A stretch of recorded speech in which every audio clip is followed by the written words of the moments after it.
My name is Ashley Mountain and I'm going to give my persuasive speech. So close your eyes and imagine yourself sitting in a closed area, feeling tormented and abused by so many people, not knowing what's coming next and being so terrified that someone's going to hurt you every time you turn around. Keep that in mind as we share, as we go on with this speech. So,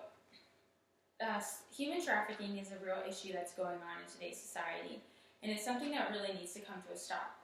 And people tend to forget that a lot of times these girls will get taken out of the human trafficking industry and forgotten about, and they don't end up dealing with their traumatic issues that are a result of being sexually abused for a long period of time or a short period of time. So I wanted to present today an idea that I think could help this issue. So let's get started. Plus Medicine article says there is an urgent need for more and better information on the needs and experiences of people who have been trafficked, including evidence on effective interventions to migrate the associated physical and psychological damages. So because this is a real issue and we don't have a lot of evidence on it, we need to create awareness. These girls suffer from physical abuse, physical wounds. The Preventive Medicine Journal article says acute injuries, sexually transmitted infections, implicates forced or poorly performed abortions. These are just some things that are a result of the physical abuse and can really harm people and have a really terrible long-term effect. And as Christians and as people that love Jesus, we are called to help people like this and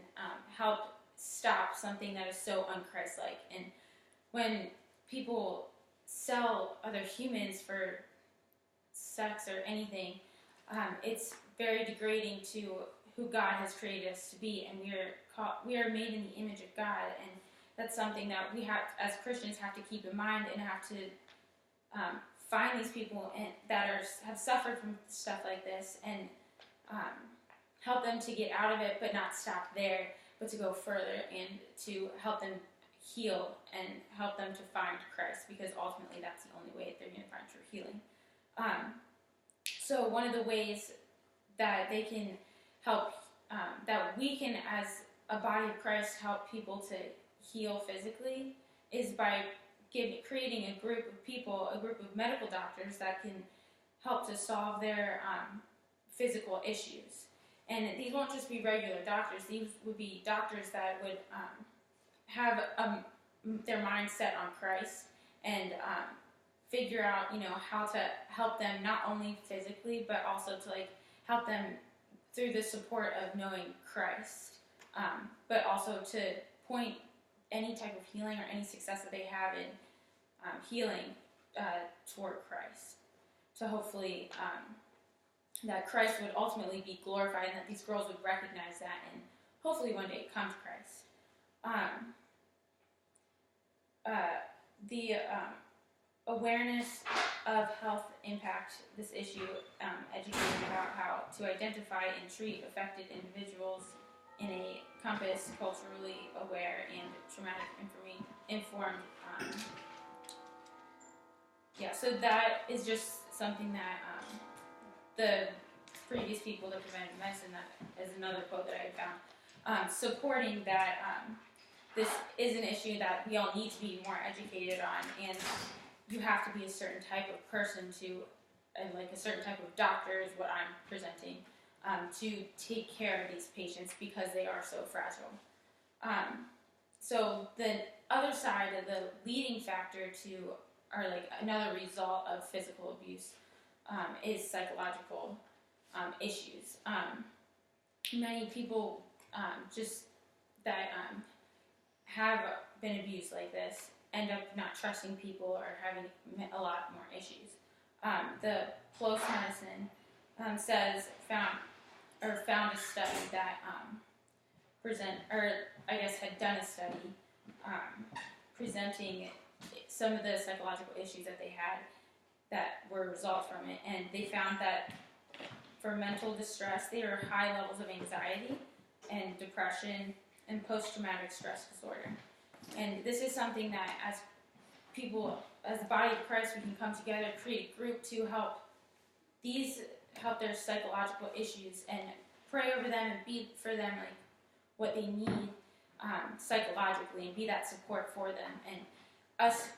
creating or finding psychologists that can help them to, because they're trained people, so be a professional knowing what to do and helping them, but not just a trained professional, but people who love Christ and know Christ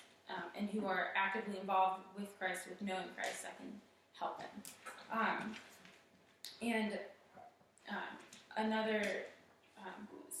The Social Sciences and Medical Journal said, in particular, the current effects of the UN and various NGOs that help survivors of human trafficking need to more explicitly focus on mental health and psychological support. So basically, we really just need to find more information, and us creating these groups and being the body of Christ that we can be helps to create awareness, because we'll not only pull in those doctors that can help with them physically and not only pull in the psychiatrists to come and help them, but also gain people to create the awareness and people to, share the results on how this program has helped heal them. And this program the people that would help with this program are people that love Christ and know Christ, and people that would be able to help people like this in this situation to overcome their battles and to ultimately find Christ. In conclusion, in order for these girls to find healing, we need to create these groups to specifically help their needs that they need and to help lead them to Christ, for Christ.